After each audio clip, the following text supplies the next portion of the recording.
Yes, ready, start. Sir, each anniversary of independence is sacred to the country.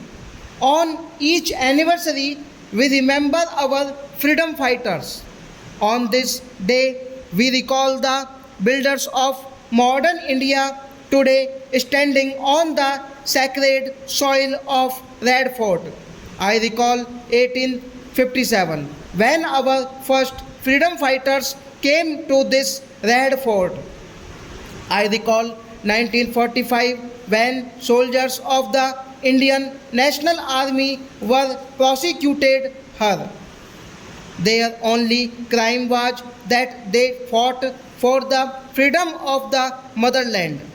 In 1947, at this very place, Panditji hosted the flag of independent India. Today, when we are assembled here, we remember the ideals, the principles, the values, and the dreams which inspired our freedom fighters to win freedom for the country. Today, all of us assembled here rededicated ourselves to that cause. On this 40th anniversary, we naturally think not only of the events of the last 1 year but of the last 40 years.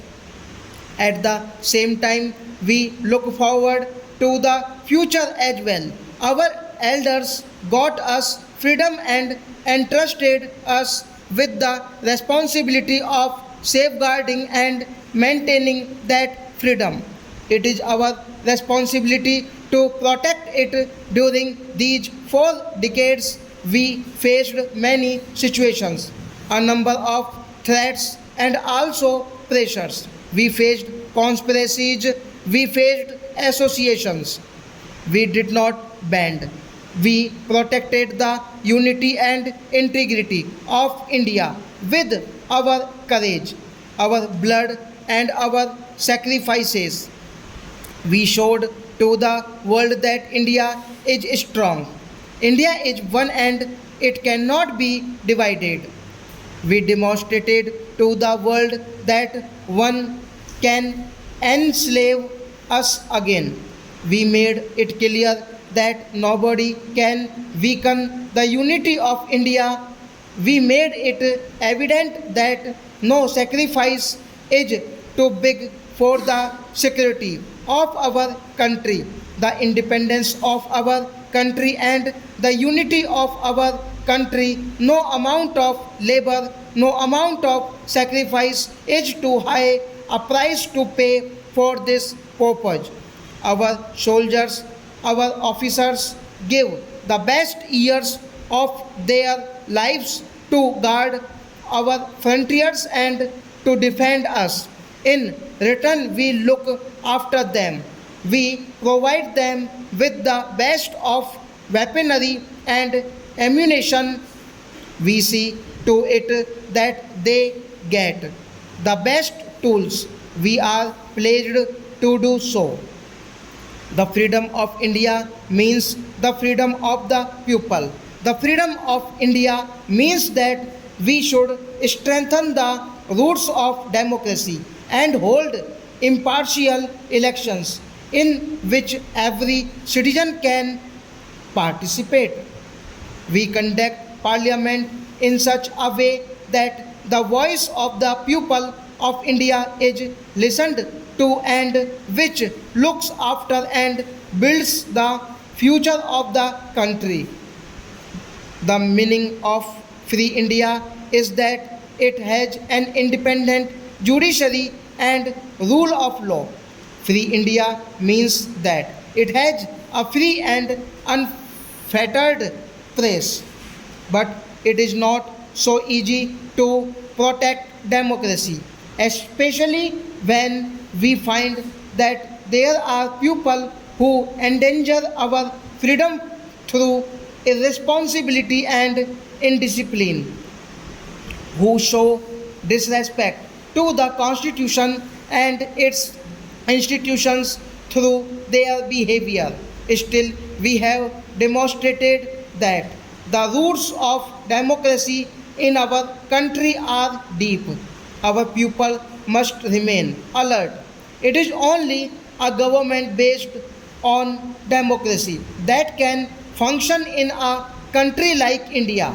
Our great economic achievements have been acclaimed all over the world. Gandhiji had taught us that the process of development and the task of building the country should begin with the poor people by eradicating poverty. He taught us that the moral duties should be kept in the forefront in our national life. We have taken the country forward towards these very objectives. Eradication of poverty has been given highest priority. We have used our entire energy in eradicating poverty. Gandhiji gave a call for eradicating poverty. She brought about a new awakening in the country, as a result of which there was reduction in poverty. Because of her new economic program and other programs of rural development, be it NREP or JRDP or any other, there has been improvement in the lives of the poor people of the country. We see that the picture has changed during the last 40 years. 40 years ago, two-thirds of India's population was below the poverty line. Today, two-thirds of the population has come above the poverty line. This achievement is due to our anti-poverty programs.